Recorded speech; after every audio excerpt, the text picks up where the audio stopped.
Reed and I are going to be giving you some information on some of the major actions of the 219th General Assembly.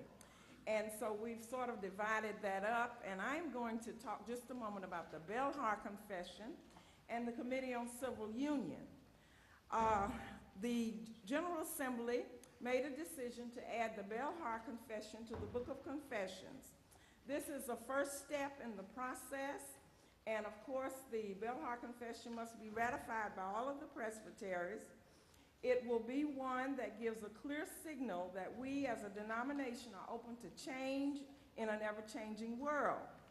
By this vote, the Assembly recognized the need and accepted the responsibility to address our own denomination's history of racism and work for reconciliation and justice. There was also an overture that called for including original scripture references and generating inclusive language versions of the confession that will be similar to ones that are on the web now for the Confession of 1967.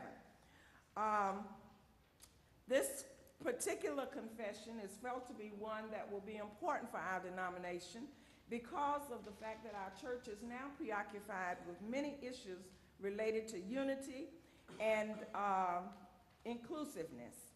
And so the Belhar Confession was originally adopted in South Africa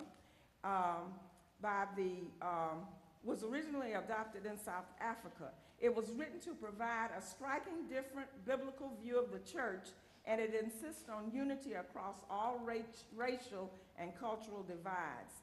It is our hope that during this coming year that we will all have an opportunity to discuss this confession and share in some dialogue related to its implications that it might have for our denomination.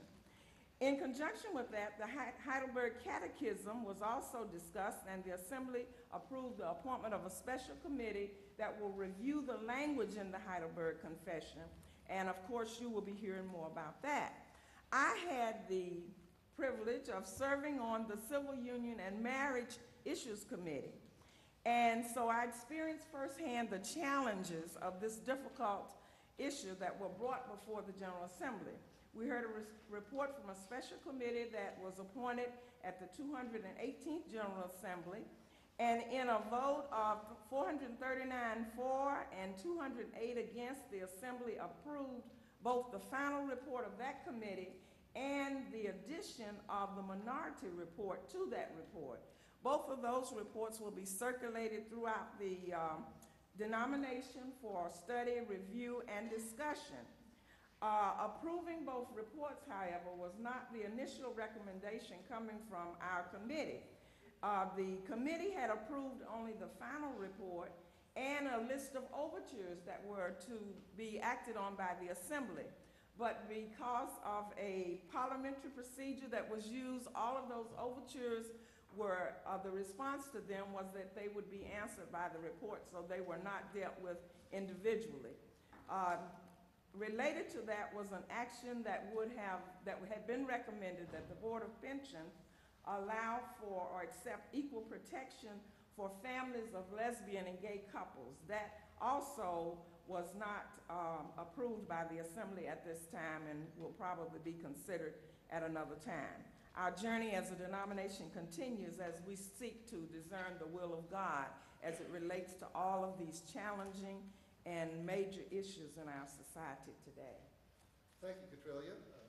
Actually, Catrelia was drafted at the last moment to deliver that report. Connie Johnson was working with me on this, and she got called away, so we appreciate so much Catrelia doing such a fine job at short notice.